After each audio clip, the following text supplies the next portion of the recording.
దేవుని వాక్యం ధ్యానించుకుందాం. తమిళలో తర్జుమా చేయడానికి మన మధ్యలో ఉన్న అంతర్రాజ్య ముందుకు వస్తారు. యెషయా గ్రంథం 40వ అధ్యాయము 4వ వచనాన్ని చదువుకుందాం. ప్రతి లోయను ఎత్తు చేయవలను, ప్రతి పర్వతమును ప్రతి కొండను అణచవలను, వంకరవి చక్కగాను కరుకైనవి సమముగాను ఉండవలను. హల్లెలూయా. తమిళ్లో కూడా చదువుదాం.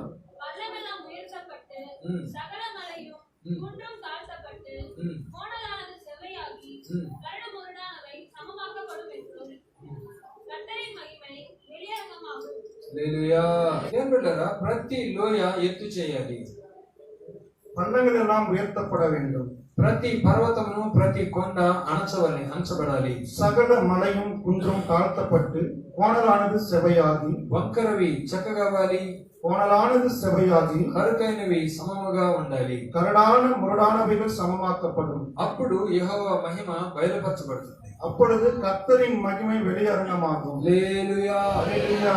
దేవుని ఈ సంవత్సరంలో మనం ప్రయాణం చేసి వచ్చాం. நாம் இந்த வருடத்தை கடந்து வந்திருக்கிறோம். ఈ ప్రయాణం చేసిన అనుభవాల్లో మరి ఎన్నో లోయలు ఉండి ఉండొచ్చు. இந்த మార్గத்திலே எத்தனையோ பள்ளங்கள் இருக்கலாம், ఎన్నో పర్వతాలు ఉండి ఉండొచ్చు, எத்தனையோ மலைகள் இருந்திருக்கலாம், ఎన్నో కొండలు ఉండి ఉండొచ్చు, எவ்வளவோ பர்வதங்கள் இருந்திருக்கலாம்.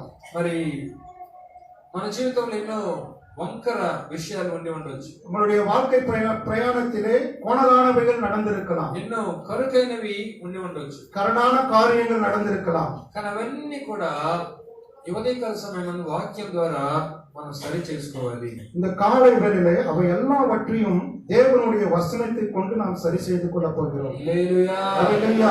చూడండి, మనం గమనించినట్లయితే తార్ రోడ్లు వేస్తారు. நாம் பார்க்கும் பொழுது, ரோடு போடும் பொழுது, తార్ రోడ్ వేస్తారు. అది தார் ஊற்றி அந்த ரோடை போடும் பொழுது అది ఆ బండ్లు పోయి పోయి పోయి తర్వాత వర్షాలు అట్లా రావడం వల్ల ఆఖరికి గుంటలు మరి రాళ్ళు రప్పులుగా తయారైపోతుంది. வாகனங்கள் சென்று மழை காலத்திலே அந்த రోడ్డెல்லாம் மறுபடியும் பள்ளங்களாக்கப்படும். అలాగే ఈ సంవత్సరం మనం ఎంతో ప్రయాణం చేసి వచ్చాం. நாமும் நம்மளுடைய வாழ்க்கை பிரயாணத்திலே எவ்வளவோ கடந்து வந்திருக்கிறோம். దానిలో దేవుడు మనకు తెలియకుండానే లేక తెలిసి అనేకమైన పల్లములు అనేకమైన లోయలు మరి మన ప్రయాణంలో మన జీవితంలో ఉండి ఉండవచ్చు. நம்மை அறியாமலேயே நம்மளுடைய வாழ்க்கையில எவ்வளவோ கரடும் கோணலான காரியங்கள் நடந்திருக்கும். అవి దేవుని బిడ్డలారా ఏంటి అని కొన్ని విషయాలు త్వర త్వరగా మనం ధ్యానించుకుందాం. அவை என்னவென்று நாம் இந்த வேதம் நமக்கு என்ன போதிக்கிறது பார்ப்போம். ఆదికాండం 4:10. ఆ సిద్ధిము లోయలో విస్తారమైన మట్టికీలు ఉండెను.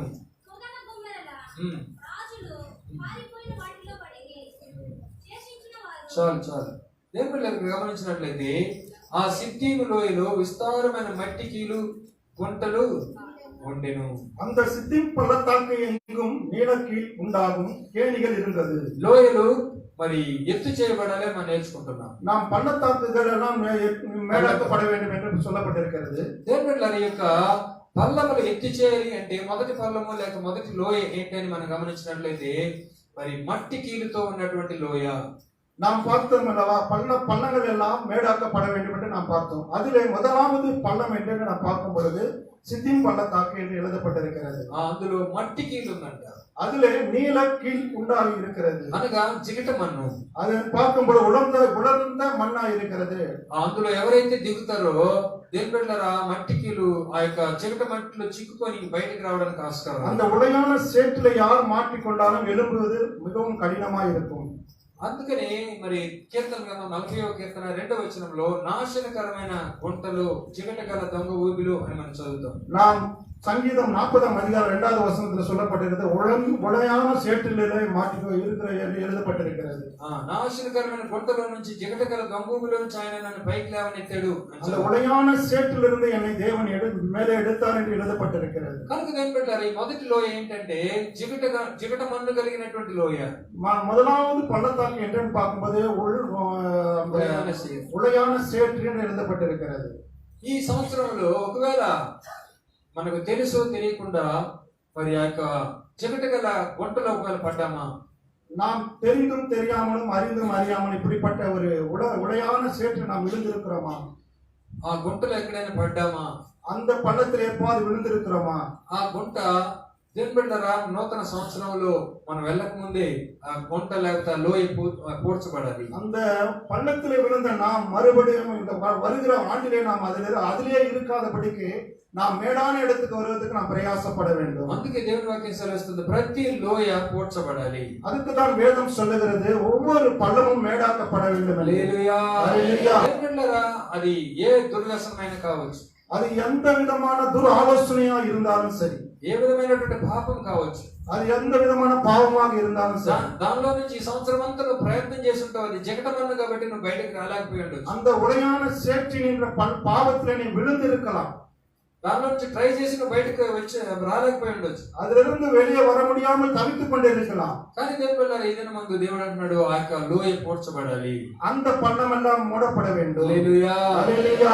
ఎప్పుడైతే ఆ లోయ మనం పూడుస్తామో ఇంకా జగటమన్ను మనకు ఉండదు, ఆ రోడ్డు అంతా సమంగా మారిపోతుంది. அந்த பள்ளம் மூடினால் மாத்திரமே நாம் அந்த சேற்றிலிருந்து வெளியே வர முடியும். హల్లెలూయా.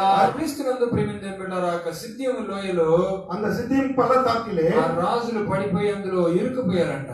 அங்கே ராஜாக்கள் விழுந்து மாட்டிக்கொண்டார்கள். ఈ దినాల్లో ఎంతమంది దేవుని సన్నిధికి వచ్చిన మనము ఇలాంటి జిగట కలిగినటువంటి ఊబిలో చిక్కుకుపోయి దానిలో నుంచి బయటకు రాలేక సతమతం అయిపోయాం.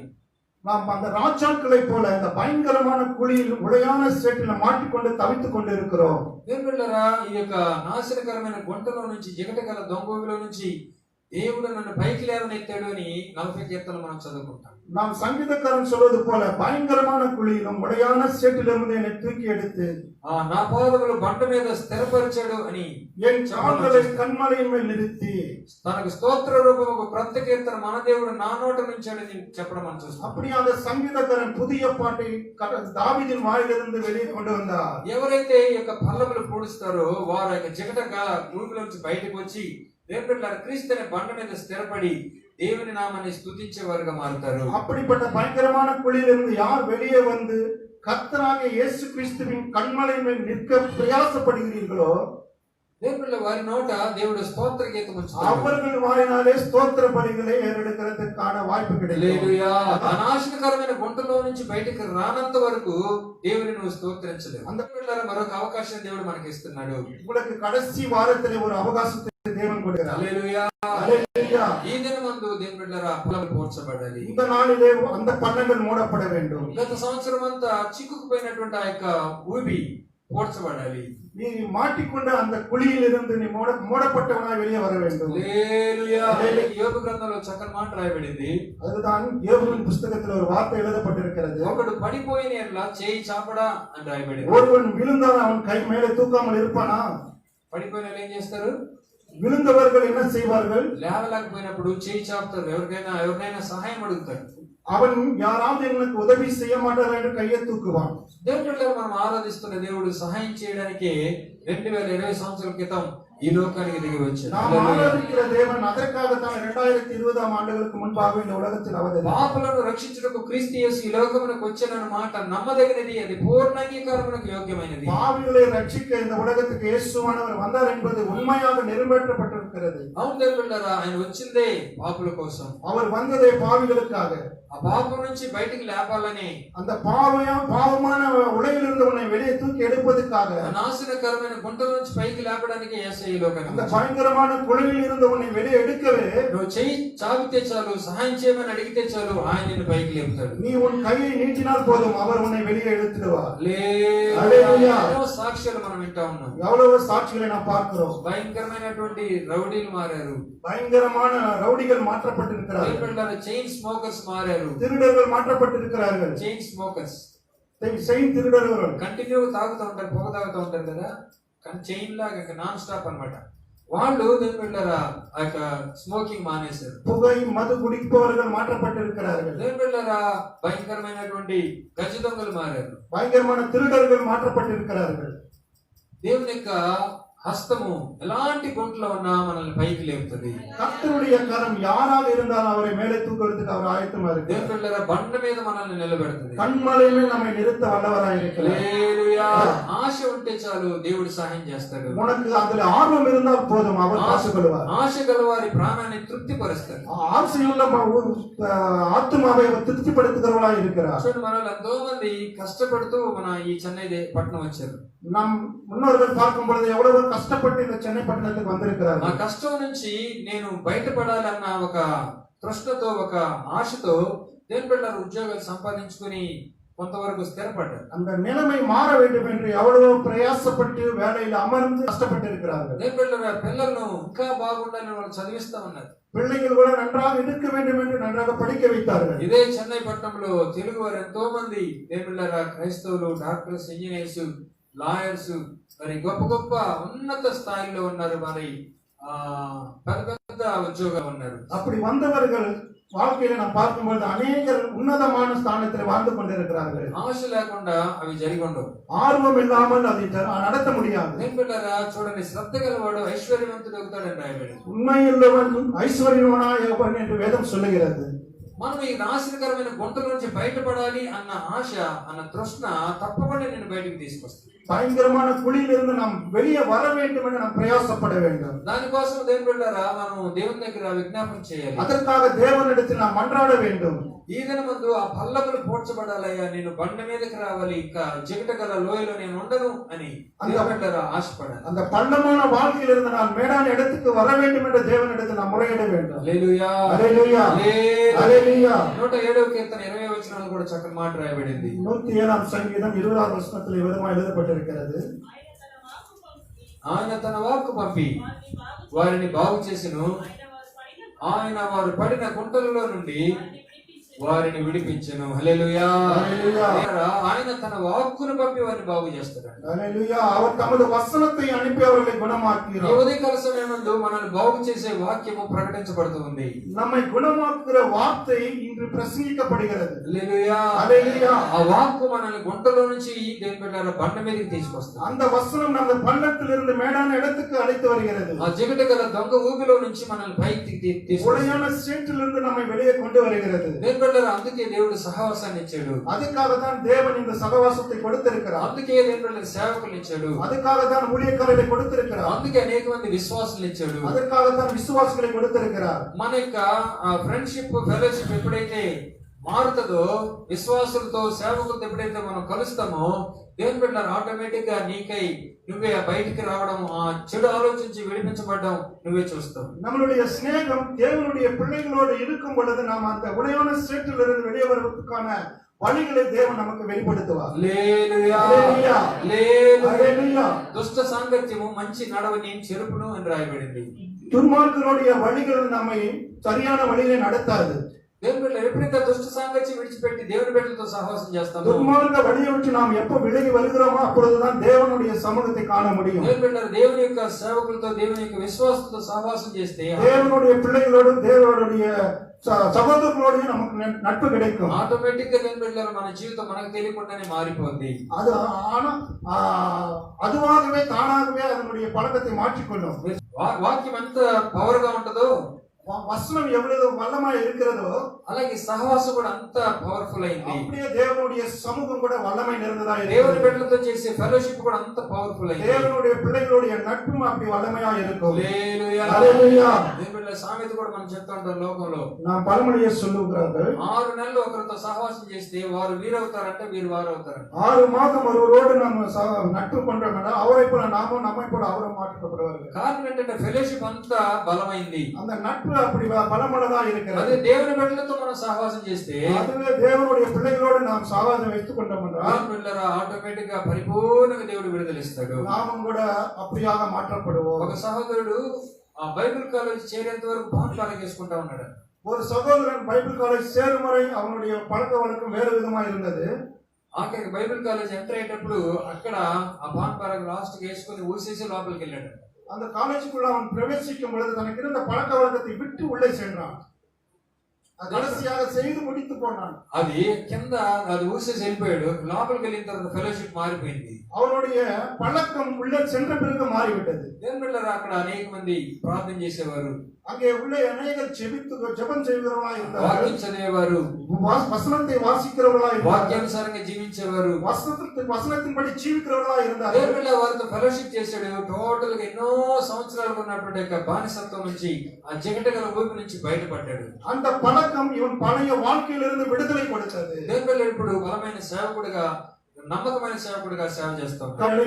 அவன் பலமுள்ள ஊழியக்காரனாய் இருக்கிறார். హల్లెలూయా. హల్లెలూయా. దేవుని బిడ్డలారా, దేవుడు ఎవరిని కూడా త్రోసివేసే దేవుడు కాదు. கர்த்தர் ஒருவனையும் தள்ளிவிடுகிறவர் அல்ல. నా యొక్క కొంచెం నేను ఎంత మాత్రం త్రోసివేయనని చెప్పి, என்னிடத்தில் வருகிறவனை நான் ஒருபோதும் தள்ளினது கிடையாது. నీ బంధువులు త్రోసివేయచ్చు, உங்களுடைய சொந்தம் தள்ளிவிடலாம், నీ స్నేహితులు త్రోసివేయచ్చు, உங்களுடைய நட்புகளை விலகி விடலாம், నీ తోడబుట్టిన అన్నదమ్ములు త్రోసివేయచ్చు, உங்களுடைய உடன்பிறப்பை தள்ளிவிடலாம். కానీ దేవుని బిడ్డలారా, నేను ప్రకటిస్తున్న యేసయ్యని ఎప్పుడు త్రోసివేయడు. நான் பிரசங்கிக்கிற இயேசு எப்பொழுது உன்னை தள்ளிவிடார். దుర్మార్గుడు తన దుర్మార్గం నశించుడు నాకేమైనా సంతోషమా అంటున్నాడు. துர்மார்க்கத்தில் அழிவது எனக்கு ஒருபோதும் சந்தோஷம் இல்லை என்று தேவன் சொல்லுகிறார். వాడు మనసు మార్చుకొని నా బిడ్డగా మారితే నేను సంతోషిస్తానని చెప్పి, அவன் மனம் திரும்பி என் பிள்ளையாக மாறினால் நான் மகிழ்வேன் என்று தேவன் சொல்லுகிறார். కాబట్టి నేను బిడ్డ ఉదయకాల సమయం ఈ యొక్క చికట గల దొంగ ఊపి పోడ్చబడాలి.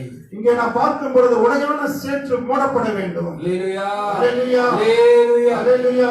ఎలా పోడ్చబడుతుందయ్యా అంటే, அது எவ்வாறு மூடப்பட வேண்டும் என்று நான் பார்க்கும் பொழுது మనము ఆ యొక్క ఫెలోషిప్ వదిలిపెట్టి, మన పాత ఫ్రెండ్షిప్ వదిలిపెట్టి దేవుని బిడ్డలతో సహవాసం చేయాలి. அந்த உடையான சேற்று என்கிற நட்பை விட்டு வெளியே வர வேண்டும். సాయంత్రం ఉద్యోగం నుంచి రాగానే, வேலையிலிருந்து வந்தவுடனே దేవుని బిడ్డలారా, ఎవరితో ఈ రోజు ఏ బ్రదర్ తో కలుద్దాం, யாரோடு நாம் பழக வேண்டும் என்பதை అని దేవుని బిడ్డల ముందే మనం డిసైడ్ చేసుకోవాలి. முன்னதாகவே நாம் தீர்மானித்துக் கொள்ள வேண்டும். ఒకవేళ నువ్వు అనుకున్న సహోదరుడు లేకపోతే ఇంకొక సహోదరుడు ఉంటాడు, நீ நினைத்த சகோதரன் இல்லை என்றால் இன்னொரு சகோதரன் கிடைப்பான். లేదా దైవ సేవకులు ఉంటారు, தேவனுடைய பிள்ளைகள் இருப்பார்கள். దేవుడు ఒక గంట సేపు వారితో ప్రార్థన, వాక్యము, ఇంకా పాటలు ఏదో ఒకటి గడుపు. அவர்களோடு கூட தேவனுடைய குறித்தான ஆலோசனைகளை பெற்றுக் கொள்ள வேண்டும். కొద్ది దినాల్లోనే నీలో గొప్ప మార్పు రావడం నువ్వు చూస్తావు. குறுகிய காலத்திலேயே உன்னிடத்திலே மாற்றத்தை நீ பார்க்கலாம். యెరూషలేము నుంచి ఎరికోకు వెళ్ళేవాడు ఎందుకు దొంగల చేత పట్టబడ్డాడు? எருசலேமிலிருந்து எரிகோவுக்கு போகிற மனிதன் ஏன் திருடர்களால் அடிக்கப்பட்டான்? యెరూషలేము ఉన్నత స్థలంలో ఉంది, எருசலேம் உன்னதமான மலை பட்டணமா இருக்கிறது. ఎరికో డౌన్ లో ఉంది, எரிகோவுக்கு கீழே பள்ளமான இடத்துல இருக்கிறது. ఉన్నత స్థలంలో నుంచి ఒక వ్యక్తి దిగిపోతే, உன்னதமான இடத்திலிருந்து ஒருவன் பள்ளத்துல இறங்கினால் దొంగల చేత కొట్టబడతాడు. அவன் அங்கே திருடர்கள் கல்லர்கள் கையில் அகப்படுவான். బలంగా ప్రార్థన చేసే వ్యక్తి, பலமாக ஜெபம் செய்கிற ஒருவன் ప్రార్థనలో దిగజారిపోతే, ஜபத்தில் அவன் விழுந்து விட்டால் దొంగల చేత కొట్టబడతాడు, அவன் கல்லர்கள் கையில் அகப்படுவான். రెగ్యులర్ గా సహవాసం అన్ని ప్రార్థనలు కలుసుకునే వ్యక్తి, ஒவ்வொரு நாளும் தேவனுடைய சமூகத்திலே வருகிற பிள்ளை ఆ సహవాసం విడిచిపెడితే, அந்த சமூகத்தை விட்டால் ఈ రోజు మరి బంధువులు వచ్చారు, లేకపోతే ఈ రోజు స్నేహితులు వచ్చారు, లేకపోతే ఈ రోజు ఆ పని ఉంది, ఈ పని ఉందని దేవుని బిడ్డలారా దిగజారిపోతే, அவன் திடீரென்று சாக்குப்போக்கு சொல்லுகிறவனா இருந்தான் என்றால் తర్వాత దేవుని బిడ్డలారా అతను మరలా కోరుకునేదానికి చాలా సంవత్సరాలు పడుతుంది. மறுபடியும் அந்த ஜப வாழ்க்கையை கைப்பிடிப்பதற்கு தன்னிடத்தில் வசப்படுத்துவதற்கு மிகவும் கடினமாக இருக்கும். అందుకని నీకు కలిగిన దాన్ని గట్టిగా పట్టుకోమని ప్రకటన గ్రంథంలో రాయబడింది. அதுக்கு தான் நமக்கு இருக்கிறதை உறுதியாய் பற்றிக் கொள்வோம் என்று வேதம் சொல்கிறது. హల్లెలూయా. హల్లెలూయా. హల్లెలూయా. డబ్బులు గట్టిగా పట్టుకుంటాం, நாம் பணத்தை இறுக்கமாக பிடித்துக் கொள்வோம். ఎవరన్నా ఒక మాట అంటే అది గట్టిగా పట్టుకుంటాం, யாராவது ஏதாவது நம்மை சொன்னால் அதை நாம் மனதுக்குள்ளாக பதியப்படுத்திக் கொள்வோம். రేషన్ కార్డు గట్టిగా పట్టుకుంటాం, ரேஷன் கார்டை உறுதியாக பற்றிக் கொள்வோம். ఆధార్ కార్డు గట్టిగా పట్టుకుంటాం, ஆதார் கார்டு உறுதியாக பற்றிக் கொள்வோம். దేవుని బిడ్డలారా అసలు పట్టుకోవాల్సిన దాన్ని వదిలేస్తాం. நாம் பிடிக்க வேண்டியதை நாம் விட்டு விடுகிறோம். ఆధార్ కార్డు ఒక ఆధారం అవుతాం, పరలోకానికి పట్టుకుంటే కుదురుతా? ஆதார் கார்டு இந்த உலகத்துக்குரியது, பரலோகத்துக்குரியது அல்ல. ఆధార్ కార్డు తీసుకొని మనం ఆధారంతో దేవుని దగ్గరికి వెళ్ళలేదు. ஆதார் கார்டை வைத்துக்கொண்டு தேவனுடைய சமூகத்துக்கு போக முடியாது. దేవుని బిడ్డలారా సహవాసంలో కలిసి ఉండాలి, சகவாசத்தில் கலந்திருக்க ఈ வேண்டும். సహవాసంలో కలుసుట ద్వారా ఆ పళ్ళం పోడ్చబడాలి. சபையிலே கூடி வருகிறதிலே பள்ளங்களை மூடப்பட வேண்டும். హల్లెలూయా. హల్లెలూయా. హల్లెలూయా. హల్లెలూయా. దేవుని బిడ్డలారా గమనించినట్లయితే ఎందుకు సేవకులు పొద్దాక రండి రండి దేవుని సన్నిధికి రండి అని చెప్తా ఉన్నారు? ஏன் சபை உங்களை வாங்கள் என்று அழைக்கிறது? దేవుని యొక్క మరి వాక్యం ఎందుకు రండి రండి అని పిలుస్తా ఉంది? தேவனுடைய வசனம் ஏன் உங்களை ஒவ்வொரு நாளும் அழைத்துக் கொண்டிருக்கிறது? దేవుని బిడ్డల సహవాసంలో బలం ఉంది, சபையிலே ஐக்கியம் இருக்கிறது. హల్లెలూయా. కాబట్టి దేవుని బిడ్డలారా, మొదటి పళ్ళం పూడ్చబడాలి అంటే దేవుని బిడ్డలతో సహవాసం చేయాలి. முதல் பள்ளம் மூடப்பட வேண்டும் என்றால் நாம் தேவனுடைய சபையிலே ஐக்கியமாக வேண்டும். మనకు తెలియకుండానే దేవుని బిడ్డల జిగటగల దొంగల నుంచి విడిపించబడ్డ మనం చూస్తాం. நாம் அந்த பயங்கரமான குளிரிலிருந்து விடுதலையாகிறதை நாம் காண்போம். అందుకని 120 కీర్తనలో చక్కని మాట రాయబడింది. 126 சங்கீதத்தில் விதமாக எழுதப்பட்டிருக்கிறது.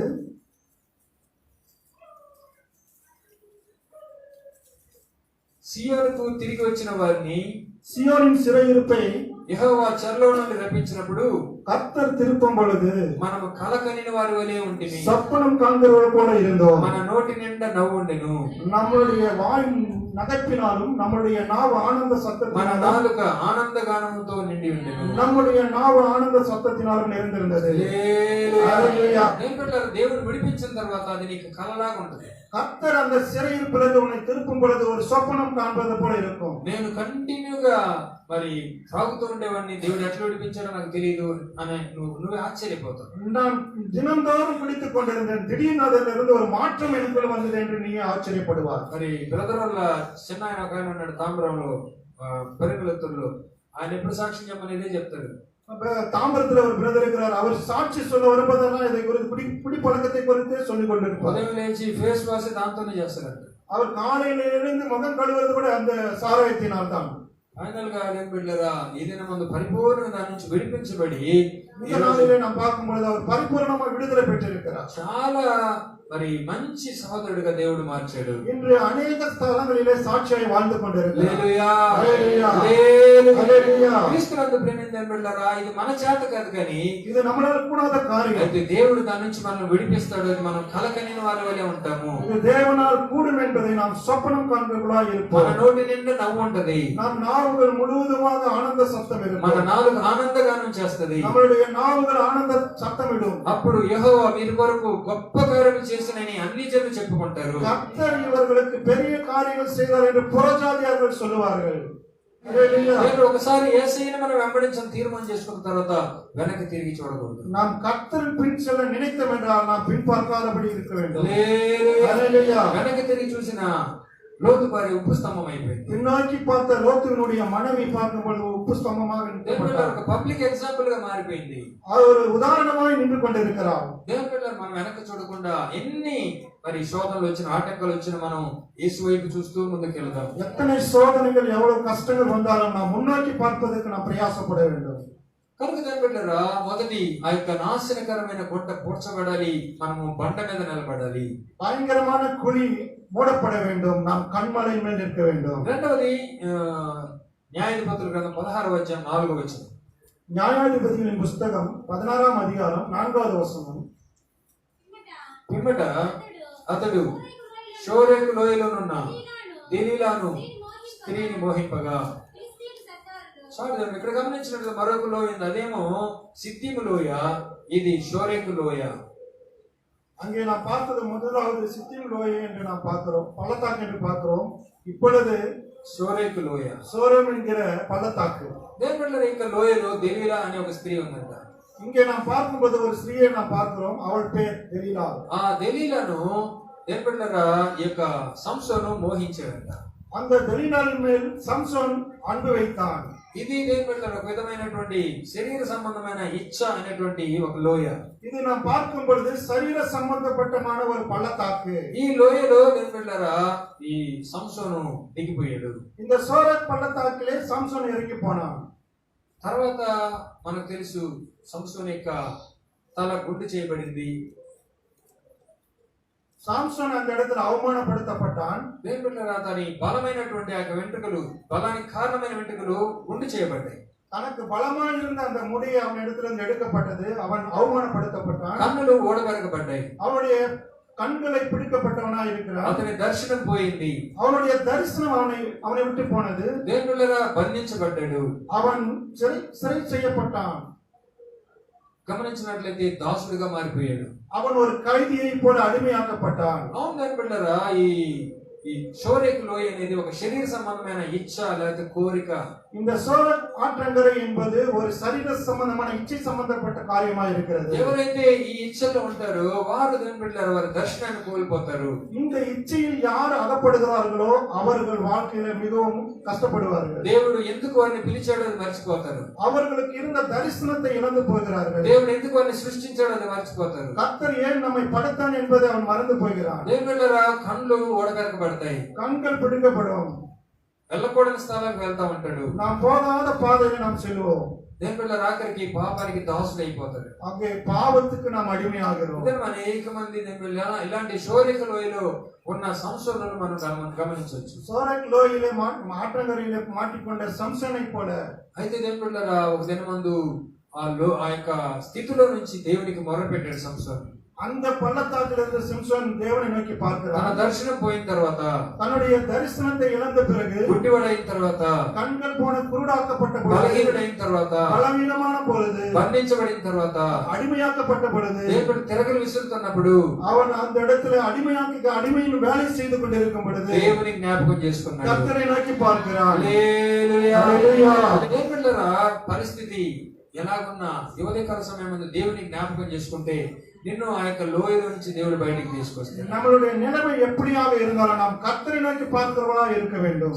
ఈ యొక్క దెలీలా సంసోను టోటల్ గా చంపాలని ప్రయత్నం చేసింది. வெளியில சம்சோனை அவனை சாகடிக்க வேண்டும் என்று நினைத்தால் డబ్బు తీసుకొని నేను బిడ్డలారా ఆ యొక్క ఫిలిష్తీయులు పట్టించింది. பெலிஸ்தர்களுக்கு இந்த சம்சோனை பணம் வாங்கி பிடித்து கொடுத்தால் మనం ఏమనుకుంటామంటే దెలీలా మనల్ని బాగా ప్రేమించింది, మన యొక్క అందం చూసి, మన యొక్క పర్సనాలిటీ చూసి అనుకుంటాం.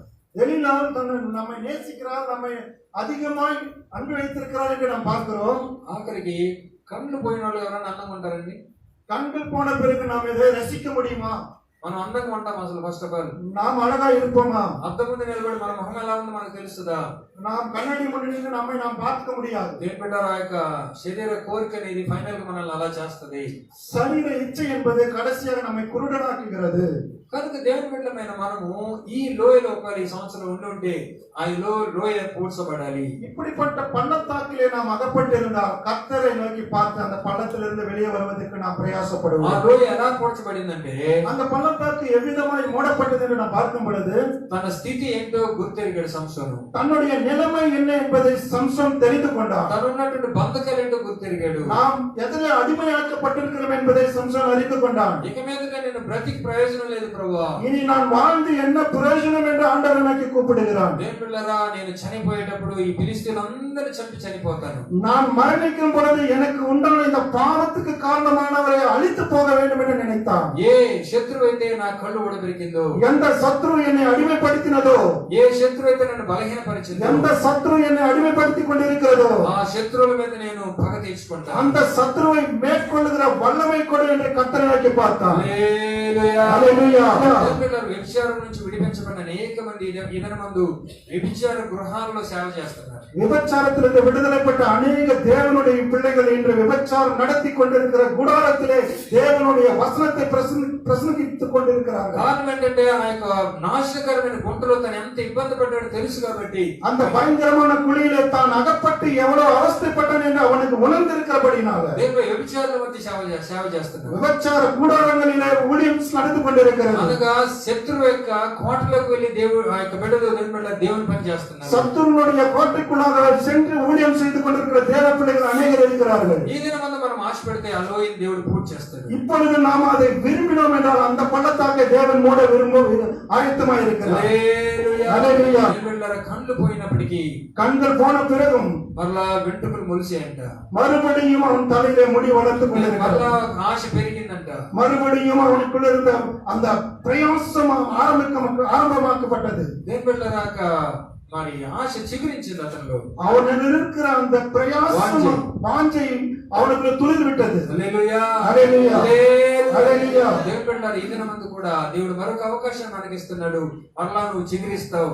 மறுபடியும் நீ வளர நீ ஆசைப்பட்டேன் என்றால் హల్లెలూయా. హల్లెలూయా. మరలా నువ్వు దేవుని బిడ్డ శత్రువు యొక్క మరి కోటను కూల్చగలవు. நீ அந்த பாவத்தின் கோட்டையை அழிக்க మరలా దేవుడు నిన్ను బలపరుస్తాడు. தேவன் உன்னை பலப்படுத்த ஆயத்தமாக இருக்கிறார். హల్లెలూయా. హల్లెలూయా. பலப்படுத்துகிற கிறிஸ்துவினாலே, பலப்படுத்துகிற கிறிஸ்துவினாலே எல்லா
బలపరిచే క్రీస్తు వల్ల సమస్తము చేయగలము. பலப்படுத்துகிற கிறிஸ்துவாலே நாம் எல்லாவற்றையும் செய்யும் బలనుండి செய்ய பலனுண்டு. అలా కాకుండా నేను ఆ లోయలోనే జీవిస్తాను అంటే, அது இல்லாமல் நாம் அந்த பள்ளத்தாக்கிலே வாழணும் என்று நினைத்தால், అదే ఆ యొక్క జిగటగల ఊపిలోనే జీవిస్తామంటే அந்த பயங்கரமான பாவ உலகிலே நீர் வாழ வேண்டும் என்று நினைத்தால் దేవుని బిడ్డలకు నాశనం అయిపోతాం. நீ அழிந்து போவாய். దాని పేరే నాశనకరమైన గుంట. அதுக்குத்தான் அது பயங்கரமான உலக என்று சொல்லப்பட்டிருக்கிறது. కాబట్టి దేవుని బిడ్డలకు దానిలో నుంచి ఇదన ముందు మనం బయటికి రావాలని, ఆ పల్లం పోడ్చబడాలని దేవుడు ఆశపడుతున్నాడు. அந்த பள்ளத்திலிருந்து நாம் வெளியே வர வேண்டும் என்று கர்த்தராகிய தேவன் வாஞ்சிக்கிறார். దేవుని బిడ్డ యెహోషువ గ్రంథం 7వ అధ్యాయం 26వ వచనం.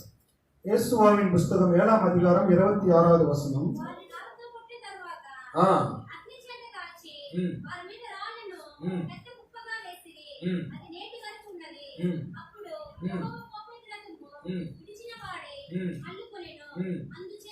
అందుచేతను నేటి వరకు ఆ చోటికి ఆకోరు లోయ అని పేరు. ఆకోరు లోయ మరి ఆకాను కుటుంబాన్ని రాళ్లతో కొట్టి కాల్చి చంపిన స్థలం. அங்கே நாம் பார்க்கும்போது அந்த ஆகர் பள்ளத்தாக்கு ஆகானையும் அவனுடைய குடும்பத்தையும் கற்கள் குவியினால் மூடப்பட்டதா இருந்தது. వాళ్ళని రాళ్లతో కొట్టి చంపి కాల్చి వేశారు. அந்த கற்களால் அவர்களை கண்டெறிந்து அவர்களை சுட்டெரித்தார்கள் என்று வேதம் சொல்லுகிறது. అందుకని ఆకోరు లోయ అంటే అర్థం ఏంటంటే బాధలోయ అని అర్థం. அந்த ஆகர் பள்ளத்தாக்கு என்பது பார்க்கும் பொழுது அது வேதனையின் பள்ளத்தாக்கு என்று சொல்லப்படுகிறது. ఎందుకు ఈ వేదన వచ్చింది? எதற்காக இந்த வேதனை அவனுக்கு வந்தது? ఎందుకు ఆకాను కుటుంబం రాళ్లతో కొట్టబడ్డారు? ஏன் ஆகான் குடும்பமும் அந்த கற்கள் எரிந்து சாகடிக்கப்பட்டார்கள்? ఎరికో పట్టణం శపించబడింది. எரிகோ பட்டணம் என்பது சபிக்கப்பட்ட பட்டணமாக இருக்கிறது. శపించబడిన పట్టణంలో దేన్ని కూడా మీరు ముట్టుకోవద్దని దేవుడు ముందుగానే ఆజ్ఞాపించాడు. சபிக்கப்பட்ட பட்டணத்திலிருந்து எந்த பொருளை நீங்கள் எடுத்து வரக்கூடாது என்று தேவனுடைய கட்டளையா இருந்தது. కానీ యాకోరు ఏం చేశాడంటే, ఆకాను ఏం చేశాడంటే, ஆகான் என்ன செய்தான் என்று பார்க்கும் பொழுது ఒక బంగారు కమ్మిని, அங்கே நான் பார்க்கும்போது தங்கத்தால் செய்யப்பட்ட ஒரு சிலையை எடுத்துக்கொண்டு வந்தார். షీనారు వస్త్రాన్ని, வஸ்திரத்தை எடுத்துக்கொண்டு வந்தார். వెండిని வெள்ளியையும் తీసుకొని తన గుడారంలో దాచిపెట్టాడు. தன்னுடைய கூடாரத்திலே அதை ஒளித்து வைத்தான் என்று பார்க்கிறோம். దేవుని బిడ్డలారా, ఈ ఇశ్రాయేలీయుల్లో కొంతమంది హాయి పట్టణం మీదకి యుద్ధానికి వెళ్తారు. இஸ்ரவேல் ஜனங்கள் ஆயி பட்டணத்தின் மேல் யுத்தத்துக்கு போன பொழுது, హాయి పట్టణం చాలా చిన్నది. ஆயி பட்டணத்தை நாம் பார்க்கும்போது மிகவும் சிறிய பட்டணம். ఎరుకో పట్టణం చాలా పెద్దది. எரிகோ பட்டணம் மிகவும் பெரியது. ఎరుకో పట్టణం మీద దేవుడు జయమిచ్చాడు. எரிகோ பட்டணத்தின் மேல் தேவன் ஜெயம் எடுக்க கிருபை தந்தார். చిన్న పట్టణమైన హాయి పట్టణం మీద ఓడిపోయారు. அதன் பின்பு ஆயி பட்டணத்திலே அவர்கள் தோல்வி அடைந்தது மிகவும் வெந்தியா இருந்தது. 36 మంది చనిపోయారు. 36 பேர் இஸ்ரவேல் ஜனங்கள் இறந்து போனார்கள். యెహోషువకు అర్థం కాలేదు, ఎందుకు ఈ చిన్న పట్టణం మీద ఓడిపోయాం. யெகோவாவுக்கு ஒன்றும் புரியவில்லை, ஏன் இப்படி ஒரு தோல்வி ஏற்பட்டது என்று. పెద్ద ఎరుకో పట్టణం దేవుడు మనకు అప్పగించాడు. பெரிய பட்டணமாக எரிக்கோவை நாம் இழுத்தினோமே, ఈ చిన్న పట్టణం మీద ఎందుకు జయం రాలేదు? இவ்வளவு சிறிய பட்டணத்துக்குள்ளாக நாம் ஜெயம் எடுக்க முடியவில்லை என்று దేవుడు తల మీద దుమ్ము పోసుకొని ఏడుస్తూ ప్రార్థన చేస్తాడు. தன் தலைமையில் தூள் போட்டுக்கொண்டார். దేవుడు గమనించినట్లయితే మరి దేవుడు అంటాడు, నువ్వెందుకు ఏడుస్తున్నావు? నీ సమాజంలో పాపం ఉంది. கர்த்தர் இயேசுவோடு பேசுகிறார், நீ ஏன் அழுது கொண்டிருக்கிறாய் என்று. నీ సమాజంలో పాపం ఉంది. உம்முடைய சமூகத்தில் ஒரு பாவம் இருக்கிறது. దేవుడు గమనించినట్లయితే ఆ పాపం చేసిన ఎవరెవరో మొత్తం మీద తేలేసరికి ఆ చీటి ఆకారం మీద పడింది. அங்கே நாம் யார் என்று அந்த பாவம், யார் மேல் அந்த பாவம் இருக்கிறது என்று பார்க்கும் பொழுது ஆகான் மேல் அந்த சீட்டு விழுந்தது. దేవుడా అప్పుడు ఏం చేసామని అడిగితే, ఈ విధంగా బంగారు కమ్మిని, షీనారు వస్త్రాన్ని, వెండిని తీసుకుని నా గుడారం దాచిపెట్టానని దేవుడు ఒప్పుకుంటాడు. அப்பொழுது ஆகான் ஒப்புக்கொள்ளுகிறான், நான் பொன்னும் வெள்ளியுமான அந்த சால்வையை எடுத்துக்கொண்டு வந்தேன். సమస్తం అవి గుడారంలోనే తీసుకురమ్మని బయటికి తీసుకొచ్చిన తర్వాత ఆకారు కలిగిన సమస్తాన్ని, ఆకారు కుటుంబాన్ని తీసుకెళ్లి ఆకోరు లోయలో రాళ్లతో కొట్టి చంపేస్తారు. அப்பொழுது ஆகானையும் ஆகான் குடும்பத்தையும் அவன் எடுத்துக்கொண்ட எல்லா வஸ்துக்களையும் எடுத்துக்கொண்டு ஆகார் பள்ளத்தாக்கிலே அவனை அடித்து கல்லெறிந்து சாவடிக்கிறார்கள். ఏం పిల్లరా, ఈ బాధలోయ కారణం ఏంటని గమనిస్తే, இது இஸ்ரவேல் ஜனங்களுக்கு வேதனை உண்டாக்குன காரியத்துக்கு காரணம் யார் என்று நாம் பார்க்கும் பொழுது, ఈ ఆకారుకు ఎందుకు ఈ బాధ వచ్చిందని గమనిస్తే, இந்த இஸ்ரவேல் ஜனங்களுக்கு தோல்வியும் ஆகானுக்கு இந்த வேதனையும் எதற்கு நேரிட்டது நாம் பார்க்கும் பொழுது, ఆకాను శపించబడిందని తీసుకున్నాడు. ஆகான் சபிக்கப்பட்டதை எடுத்துட்டான். ఏం పిల్లరా, ఈ లోకం అంతా శపించబడింది. இந்த உலகத்தில் இருக்கிற யாவும் சபிக்கப்பட்டது. దేన్ని కూడా మనం ఆశించకూడదు. எதன் மேலும் நாம் விருப்பம் வைத்துக் கொள்ளக்கூடாது. ఒకవేళ డబ్బు లేకపోతే గృహము లేకపోతే ఇవన్నీ వాటిని వాడుకొని వదిలేయాలి తప్ప వాటి మీద మనం మమకారాన్ని ప్రేమను పెంచుకుని దానికోసం దేని పెట్టారా బాధలు అయిన అనుభవించకూడదు. இந்த உலகத்தின் காரியங்கள் பணம் வீடு மற்றும் வேலை இதெல்லாம் நாம் அனுபவிக்கக்கூடியதற்காக இருக்கிறது ஆண்டவர் கொடுத்தது. దాని మీద మనం ఆశ పెట్టుకోకూడదు. அதன் மேல் நாம் விருப்பம் வைத்துக் கொள்ள கூடாது. ఎప్పుడైతే ఈ లోక ప్రేమ మనలో ఉండదో దేవుని ప్రేమ మనలో ఉండదు. எப்பொழுது நாம் உலகத்துக்கு மேல் அன்பு வைக்கிறோமோ தேவனுடைய அன்பை விட்டு விலகுகிறோம். దేవుని ప్రేమకు లోక ప్రేమకు సంబంధం ఉండదు. உலகத்தினுடைய அன்புக்கும் தேவனுடைய அன்புக்கும் சம்பந்தம் இல்லை. అందుకని బ్రహ్మాంశ గారు పడతారు కదా, పొరుట్కల మేలే కన్ను వేచేనా పోయిచ్చు. దేవుడు ఎప్పుడైతే లోక సంబంధమైన వాటి మీద మన దృష్టి పడుతుందో ఆటోమేటిక్ గా అభిషేకం పోతుంది. தேவ பிள்ளைகளாகிய நாம் உலகத்தின் பொருட்கள் மேல் நம்முடைய கண்களை வைக்காதபடிக்கு நாம் பாதுகாத்துக் கொள்ள வேண்டும். వాటిని దేవుడు వాడుకోవడం తప్పులేదు. அதை நாம் பயன்படுத்திக் கொள்ளலாம். దేవుడు ఇస్తే దాన్ని ఉపయోగించుకోవడం తప్పులేదు. கர்த்தர் கொடுத்தால் அதை பயன்படுத்திக் கொள்ளலாம். ఎదుటి వ్యక్తి దాన్ని మనం ఆశించకూడదు. நமக்கு எதிரே இருக்கிற ஒரு பொருள் மேல் நாம் ஆசை வைக்க கூடாது. వాళ్ళలాగా మనం ఉండాలని ఆశించకూడదు. அவர்களைப் போல நாம் இருக்க வேண்டும் என்று ஆசைப்படக்கூடாது. దేవుడే మనకు అవసరమైన వాటిని ఇస్తాడు.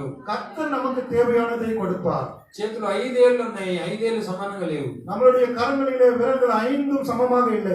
ఒక్కొక్కటి ఒక్కో విధంగా ఉన్నాయి. ஒவ்வொன்றும் ஒவ்வொரு விதமாக இருக்கிறது. మనము కూడా ఒకరు ఎత్తుగా ఉండొచ్చు, ఒకరు పొట్టిగా ఉండొచ్చు, ఒకరు డబ్బు గలవారు ఉండొచ్చు, ఒకరు పేదవారిగా ఉండొచ్చు. மனிதர்களும் அப்படிதான், ஒருவர் உயர்ந்தவர், ஒருவர் குள்ளமானவர்கள், பணம் படைத்தவர்கள், ஏழைகள் என்று. అయితే దేని బిడ్డలారా, మనం తక్కువ వారు ఉన్నందువల్ల మనం దేవుడు త్రోసివేసాడని అనుకోకూడదు. நாம் தாழ்மையில இருக்கிறோம் என்று தேவன் நம்மை தள்ளவிடவில்லை. దేని బిడ్డలారా, దీనులనే దేవుడు రక్షణతో అలంకరిస్తాడు. தாழ்மையில இருக்கிறவர்களை தேவன் ரட்சிப்பை வெளிப்படுத்தி இருக்கிறார். హల్లెలూయా. ఈ విరాళ్ళకు కూడా ఒకసారి గొడవ వచ్చిందని మరి కథ చెప్తా ఉంటారు. இந்த விரல்களுக்குள்ள சண்டை வந்ததுன்னு ஒரு கதை இருக்கிறது. బొట్టన వేలమే లావుగాను కాబట్టి నేను పెద్ద అని చెప్పింది. இந்த கட்டை விரல் நான் தான் தடியா இருக்கேன், நான் தான் பெரியவன் என்று சண்டை போட்டது. ఎవరైనా చూపించమంటే ఈ వేలే చూపిస్తారు కాబట్టి నా చూపుడు వేలే పెద్దది. ஆள்காட்டி விரல் நான் தான் பெரியவன், எதற்கென்றா என்னதான் முன்னெடுத்துவார்கள். ఎందుకంటే నేను ఎత్తుకున్నా కాబట్టి నేనే పెద్ద, మధ్యలో వేలు. நடுவிரல் நான் தான் எல்லாத்தோட பெரியவனாய் உயரமாய் இருக்கிறேன், நான் தான் பெரியவன் என்று. ఉంగరం నాకేస్తారు కాబట్టి, బంగారం నాకేస్తారు కాబట్టి నేను పెద్ద అని 4వ వేలు. చిన్న చిటికిన ఏం చెప్పాలో అర్థం కాలేదు. கடைசியா இருக்கிற அந்த சின்ன விரலை என்ன சொல்லுதுன்னு தெரியவில்லை. సరే మనం దేవుని దగ్గరికి వెళ్ళి తెలుసుకుందాం రండి. நாம் தேவனிடத்துக்கு போய் நாம் என்னவென்று தெரிந்து கொள்வோம் என்றது. దేవుని దగ్గరికి రాగానే கர்த்தரிடத்தில் வரும் பொழுது దేవా వందనాలయ్యా అని చెప్పారు. கர்த்தருக்கு முதலாவதாக வணக்கம் செலுத்தினார்கள். వందనం చెప్పినప్పుడు ఎవరు ఫస్ట్ ఉన్నారు? நாம் வணக்கம் செலுத்தும் பொழுது யார் முன் நிற்கிறார்கள்? చిన్న వేలు, கடைசியா இருக்கிற இந்த சிறுவர்கள். దేవుని బిడ్డలు గమనించినట్లయితే మనం అనుకుంటాం మనం తక్కువ వారమని. కాదు, దేవుని బిడ్డలు తక్కువ వారిని దేవుడు ఎన్నుకుంటాడు. நாம் நினைக்கிறோம் நாம் தாழ்மையாக இருக்கிறோம் என்று, ஆனால் தாழ்மையில் இருக்கிற தேவன் உயர்த்தவராக இருக்கிறார். దావీదు తన ఇంట్లో చిన్నవాడు. தாவீதை பார்க்கும் பொழுது அவனுடைய குடும்பத்தில் அவன் கடைசியா இருந்தான். అయితే ఆఖరి దావీదుని దేవుడు ఎన్నుకున్నాడు. கடைசியா இருக்கிற தாவீதை கர்த்தர் ஏற்படுத்திக் கொண்டார். ఇశ్రాయేలులో 12వ గోత్రం చిన్నది. இஸ்ரவேல் ஜனங்களில கோத்திரங்களிலே 12வது கடைசியா இருந்தது బెన్యామీను. பென்யாமீன் என்கிற கோத்திரம். అయితే బెన్యామీను గోత్రం నుంచి మొట్టమొదటి రాజు దేవుడు ఎన్నుకున్నాడు. அந்த கோத்திரத்தில் இருந்த முதலாவது ராஜாவை தேவன் எழுப்பினார். కాబట్టి నేను కూడా మనుషుల వల్ల మనం తొణికిరేయచ్చు, மனிதர்கள் நம்மை தள்ளிவிடலாம், మనుషులు మనం త్రోసివేయచ్చు. மனிதர்கள் நம்மை தள்ளிவிடலாம். దేవుని దగ్గర ఫస్ట్ నిలబడి తక్కువ కొన్నవారే. கர்த்தரிடத்தில் வந்திருக்கிறவர்கள் அவர்கள் தான். దేవుని దగ్గర వారే ఫస్ట్ ఉంటారు. அவர்கள் தள்ளப்பட்டவர்கள் தான் தேவனுடைய சமூகத்தில் உயர்த்தப்பட்டவர்களா இருக்கிறார்கள். చిన్నవారి నా యొద్దకు రాని వారిని ఆటంకపరచొద్దు అన్నాడు. சிறுவர்களை இடத்திலே வரவிடுங்கள், அவர்களை தடகம் பண்ணாதீர்கள் என்று சொன்னார். లోక సంబంధమైన శపించబడి మనం ఆశించాల్సిన పని లేదు. நாம் உலகத்திலே நாம் அழிந்து அதிலிருந்து நாம் ஆசைப்பட வேண்டிய அவசியம் இல்லை. சபிக்கப்பட்ட பொருட்களை நாம் వాంఛిக்க தேவையில்லை. சபிக்கப்பட்டதை நாம் வாஞ்சிக்காதபடி நாம் ஜீவிப்போம். దేవుడు ఇచ్చిందని తీసుకుందాం, సంతోషపడదాం. கர்த்தர் கொடுத்ததை பெற்றுக்கொண்டு அதன்படி வாழ்வோம். మనకి ఒకే ఒక ఉదాహరణ దొరికింది ఒకటి. நமக்கு ஒரு உதாரணம் கிடைத்திருக்கிறது. கடந்த நாட்களில் கடந்த வருடங்களில் ఎవరైతే ఆశపడ్డారో, யார் ஆசைப்பட்டார்களோ వాళ్ళు దేని నష్టపోయారు. அவர்கள் நஷ்டப்பட்டார்கள். నాకు ఈ డబ్బు అనుకున్న వాళ్ళు హ్యాపీగా ఉన్నారు. அது வேண்டாம் என்று இவர்கள் சந்தோஷமாய் வாழ்ந்தார்கள். సేవ పోగొట్టుకున్నారు, ஊழியத்தை இழந்தார்கள், ప్రాణాలు పోగొట్టుకున్నారు, உயிரை இழந்தார்கள், వ్యాధుల బారిన పడ్డారు, வியாதியில் அகப்பட்டார்கள், స్టేషన్లు తిరిగారు, పోలీస్ స్టేషన్లు, சிறைப்பட்டு சிறைச்சாலையிலே இருந்தார்கள், చెరసాలకు వెళ్ళిపోయారు, వ్యాధుల బారిన పడి చనిపోయారు. కనుక దేని బిడ్డలారా, దేవుడు ఇచ్చేదాన్ని తీసుకుందాం, సంతోషంగా ఉన్నాం. கர்த்தர் கொடுத்ததை பெற்றுக்கொண்டு சந்தோஷமாய் வாழ்வோம். ఆకాను అవి తీసుకొని దేని బిడ్డలారా బాధను అనుభవించాడని రాయబడింది. ஆகான் அதை பெற்றுக்கொண்டு தேவனுடைய வார்த்தை மீறினதனால் வேதனை அடைந்தான். రాళ్ళు తీసుకొని కొడితే ఎలా ఉంటుంది మీకు తెలుసండి? கற்களால் எரிந்த கற்களை கொண்டு எரிந்தால் ఒక రాయి తీసుకుంటేనే సరెండర్ అయిపోతాం మనం. ஒரு கல்லால் அடிபட்டாலே நாம் சரண்டர் ஆயிடுவோம். కానీ నేను రాళ్ళతో చనిపోయిన దగ్గర కొట్టాను. அங்க இருந்த பள்ளத்தாக்கில் அவனை வைத்து மேலே இஸ்ரவேல் ஜனங்களெல்லாம் అతని కుటుంబం అంతటిని పాపం చేయని తన పిల్లల్ని కూడా కొట్టారు. அவன் ஒருவன் செய்த பாவத்தினால் குடும்பத்தில் இருக்கிற யாவரும் பலியானார்கள். భార్యను కొట్టారు, மனைவி அடித்தார்கள். దేని పెట్టారా తనకున్నటువంటి జంతువులన్నింటినీ కూడా కొట్టేశారు. தனக்கு இருந்த எல்லா மிருக ஜீவன்களையும் சாகடித்தார். సమస్తాన్ని యొక్క ఆకోర్లో కాల్చివేశారు. அந்த ஆகானிற்கு இருந்த எல்லாவற்றையும் அந்த பள்ளத்தாக்கிலே வைத்து எரித்தார்கள். ఈ ఉదయకాల సమయమందు இந்த காலை வேளையில ఆ శపించబడిన వారిని ఆశించే ఆ లోయలో నుంచి మనం బయటికి రావాలి. சபிக்கப்பட்ட அந்த பள்ளத்தாக்கிலிருந்து நாம் வெளியே வருவதற்கு நாம் பிரயாசப்படுவோம். దేని బిడ్డరా గమనించినట్లయితే ఆ లోయ పూడ్చబడాలి. அந்த పள்ளத்தாக்கு மூடப்பட வேண்டும். ఈ ఆకోర్ లోయ ఎప్పుడు పూడ్చబడింది అంటే அந்த ஆகார் பள்ளத்தாக்கு எப்பொழுது மூடப்பட்டதுன்னு பார்க்கும் பொழுது శపించబడిన వాటన్నిటి తీసుకున్న కుటుంబాన్ని నాశనం చేసిన తర్వాత அந்த சபிக்கப்பட்ட பொருள் எப்பொழுது மூடப்பட்டதோ அப்பொழுதுதான் அந்த இஸ்ரவேல் ஜனங்களுக்கு ஜெயம் கிடைத்தது. అప్పుడు యెహోవా కోపోద్రేకం విడిచిన వాడే మళ్ళుకొని రాయబడి அப்பொழுது தேவனுடைய கோபம் அந்த இடத்தை விட்டு விலகினது.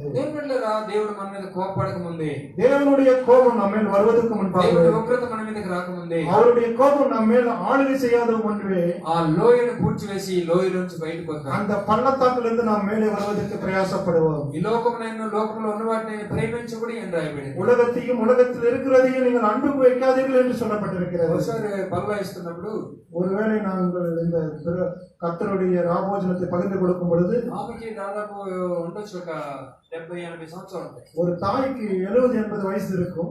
ఆమె నెయిల్ పాలిష్ వేసుకుంటారు. அவர்கள் நகங்களுக்கு கலர் அடித்திருந்தார்கள். ఆ వయసులో నెయిల్ పాలిష్ అవసరమా? அந்த வயதில் அது அவர்களுக்கு தேவையா?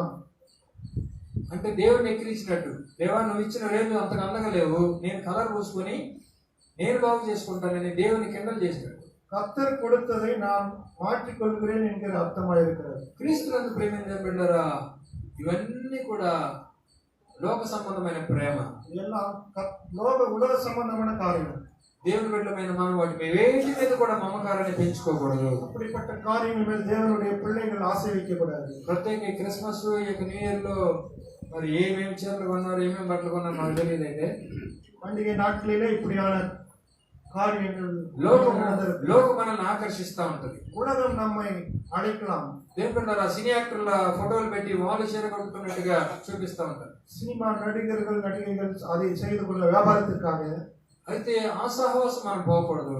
அப்படிப்பட்ட సహవాసం நம்ம దేవుని బిడ్డలు భక్తులు ఎలా ఉన్నారు వారిలాగా మనం ఎదగాలని చూడాలి. కానీ நம்மளுடைய சமூகம் தேவனுடைய சமூகமா இருக்கிறது. దేవుని బిడ్డరా, ఒక్క బలహీనత వస్తే నెయిల్ పాలిష్ ఎట్టవద్దు, ఫేషియల్ ఎట్ల వద్దు, డై ఎట్ల వద్దు, మనం డై అయిపోద్దు.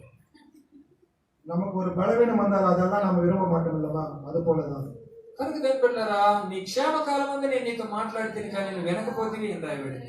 நன்றாக இருக்கும் பொழுது கர்த்தருடைய வார்த்தை உன்னிடத்தில் வரும் பொழுது நீ கேட்கவில்லை. దేవుడు మనతో మాట్లాడేటప్పుడు దేవుని బిడ్డలారా వెంటనే మనం లోబడాలి. கர்த்தருடைய வசனம் உன்னிடம் வரும்போது நீ அதை கேட்க வேண்டும். హాస్పిటల్కి వెళ్ళినప్పుడు ప్రార్థన వస్తుంది మనకి. மருத்துவமனைக்குள்ள படுக்கையில் இருக்கும்போது ஜெபம் வரும். ధనవంతుడికి పాతాళం లేఖను పెట్టబడ్డాడు, అప్పుడు వచ్చిన ప్రార్థన. ஐஸ்வர்யனுக்கு பாதாளத்தில் அவனுக்கு வேதனை அறிந்து அப்போ மேலே நோக்கி பார்க்கிறான். దేవుని వాక్యము ముందు జాగ్రత్త మనకి చెప్తూ ఉంది. நமக்கு வேதம் கொடுக்கப்பட்டிருக்கிறது முன் ஜாகிரதைக்காக. లోకమును గాని లోకములో ఉన్న వాటిని ఆశించొద్దు, உலகத்தின் மேலும் நீ ஆசை வைக்காது என்று சொல்லப்பட்டிருக்கிறது. దేవుని బిడ్డలారా, ఈ ఉదయకాల సమయమందు ఆ లోయ పోడ్చబడాలి. இந்த காலையில் அப்படிப்பட்ட பள்ளத்தாக்குகள் மூடப்பட வேண்டும். హల్లెలూయా, హల్లెలూయా. దయచేసి మోకరితో நாம் முழங்கால் படியிடுவோம். ఇంకా దేవుడు ఎంతో పెద్ద సబ్జెక్ట్ ఇచ్చారు, కానీ దేవుని బిడ్డలారా సమయం లేదు. అయితే చెప్పబడిన మాటలు ఇంకా శ్రేష్టమైన మాటలే. ఈ లోయలో నుంచి మనం బయటికి రాగలిగితే దేవుని బిడ్డలారా మనం గొప్ప విడుదల పొందుతాం. ఒకవేళ నాశనకరమైన గుంటైనటువంటి సిద్ధిము లోయలో ఉన్నావా, లేక శరీర ఇచ్చ అనేటువంటి శోకో లోయలో ఉన్నావా, లేక లోక సంబంధమైన వాటిని ఆశించి ప్రేమించి వాటిని తెచ్చుకొని శాపానికి గురై ఆకోరు లోయలో ఉన్నావా, ఉదయకాల సమయం ముందు ప్రభా ఆ లోయను పోడ్చబడాలయ్యా, నా జీవితంలో గత సంవత్సరం పాటు ఇలాంటి లోయల గుండా నేను వచ్చానయ్యా, నూతన సంవత్సరం నేను అడుగుపెట్టాలని ఆశపడుతున్నాను. నూతన సంవత్సరం అడుగుపెట్టేటప్పుడు ఒక నూతనమైన వ్యక్తిగా నేను మార్చబడాలి. ప్రతి ఫలము పోడ్చబడాలి అని వాక్యంలో రాయబడింది. ప్రతి కొండ చదును చేయబడాలి అని వాక్యంలో రాయబడింది. ప్రతి పర్వతము అణచబడాలి అని వాక్యంలో రాయబడింది. ఒక్కరైనవి చక్కగా మారాలి అని రాయబడింది.